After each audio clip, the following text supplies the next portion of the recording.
In the vast timeline of our species, history is filled with incredible tales of survival.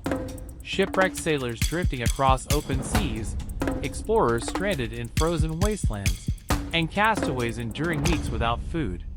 But hidden deep within the past lies a story unlike any other.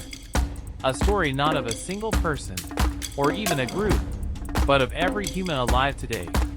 This is the story of how humanity itself survived the closest brush with extinction we've ever faced. A moment when our entire species dwindled to just a few thousand individuals. So few that by all logic, we should not be here. This is the greatest survival story in human history. To understand how humans nearly vanished, we must begin long before the crisis, before civilizations, before agriculture, before our ancestors walked upright. Millions of years ago, Earth was a stage of brutal competition. Climate cycles came and went like the turning of gigantic gears. Species emerged, flourished, and vanished with shocking speed. Our own family, the hominins, were just one branch in a crowded evolutionary forest. At least 21 different human species once walked the Earth. But by around 300,000 years ago, one branch began to distinguish itself. Homo sapiens. They were clever, adaptable, and social. They created tools, formed communities, and pushed into new lands. Slowly, they spread across Africa, and then beyond it. But early humans had no idea that the world they inhabited was about to change, violently, catastrophically, and that their young species was about to be tested in ways that nearly ended our story before it truly began. Sometime around 70,000 years ago, Earth experienced one of the most powerful volcanic events of the last 2 million years. It was called the Toba Super eruption.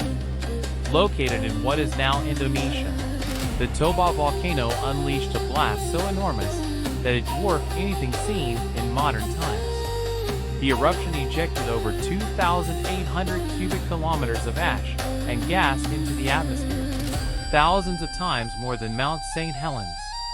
The sky darkened. Ash fell across continents. The sun dimmed. Temperatures plummeted. Scientists call this event a volcanic winter, a sudden, intense global cooling caused by ash blocking sunlight. For humans, dependent on plants, game, and stable weather, this was nothing short of catastrophic. Crops failed. Animals died. Ecosystems collapsed. For our ancestors, small hunter-gatherer bands spread thinly across Africa. This was the beginning of a nightmare. Genetic evidence tells a chilling story. Around the time of the Toba eruption, humanity's numbers didn't just decline, they crashed.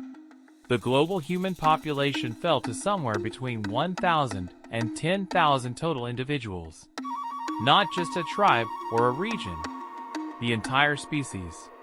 Imagine every human on Earth today, 8 billion lives, shrinking down to the population of a small town. And that town scattered in tiny groups across an entire continent. This is what scientists call a genetic bottleneck, a moment when a species becomes so small that every surviving individual becomes crucial for the future gene pool. For Homo sapiens, this was our bottleneck. Starvation swept through communities. Entire family lines vanished. Some regions were abandoned entirely as the landscape turned cold and barren. Only the most adaptable groups could survive. And yet, against unimaginable odds, a handful did.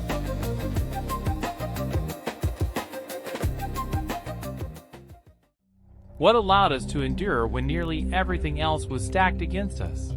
Reason number 1, cooperation. Humans had an extraordinary ability to share resources, communicate threats, and support one another. In a world of scarce food, this teamwork wasn't just useful, it was life-saving. Reason number 2, innovation.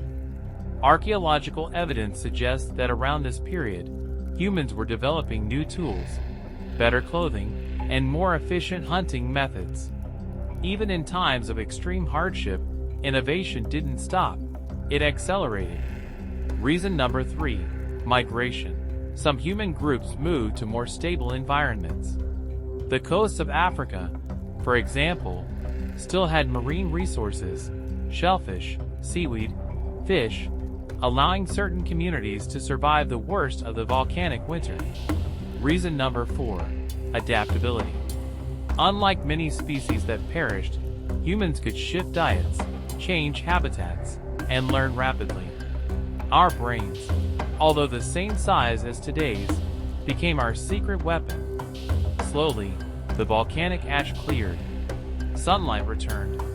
Earth began to warm again. Life was still harsh, but the worst was over. And the survivors, our ancestors, emerged from this crucible changed, hardened, and ready to rebuild. From this tiny remnant population, humanity began to grow again. Over thousands of years, small communities expanded, split, and migrated. Africa became the cradle of renewal. New technologies appeared, more advanced stone tools, early forms of art, symbolic jewelry, and cave markings. These were not just signs of creativity, they were signs of a species reborn. And then, in waves, humans began pushing outward once more, into the Middle East, Asia, Europe, and eventually the rest of the world. But everywhere we went, the legacy of the bottleneck traveled with us. Geneticists today can trace it. Every human alive shares surprising levels of genetic similarity, far more than most other species, because we all descend from the same small group of survivors. Every culture, every civilization, every invention, from the wheel to space travel, can be traced back to a humanity that once stood on the very edge of oblivion.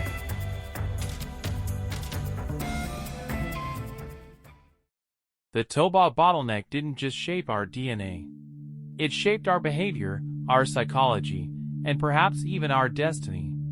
Some scientists theorize that this near extinction pushed humans to become more social, more cooperative, and more innovative. When survival depends on working together, communities become stronger. When resources are scarce, creativity becomes essential. The challenge is forged connections, family ties, shared stories, spiritual beliefs, and social systems that helped communities thrive. In a way, the trauma of that ancient catastrophe helped shape what it means to be human. We became a species defined not by strength, but by resilience. Not by numbers, but by adaptability. Not by isolation, but by connection.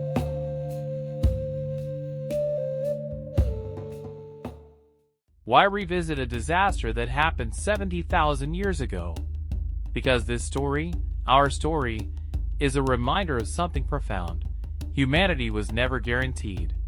We are here only because a small group of people, facing a world collapsing around them, refused to give up. They hunted. They explored.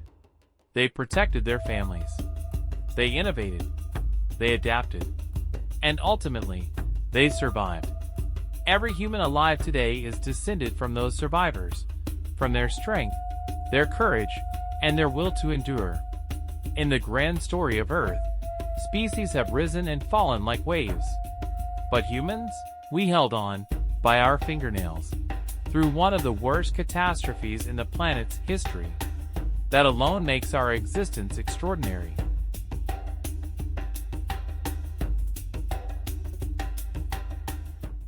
From a world shrouded in ash to the interconnected planet we inhabit today, the human story is one of resilience against impossible odds.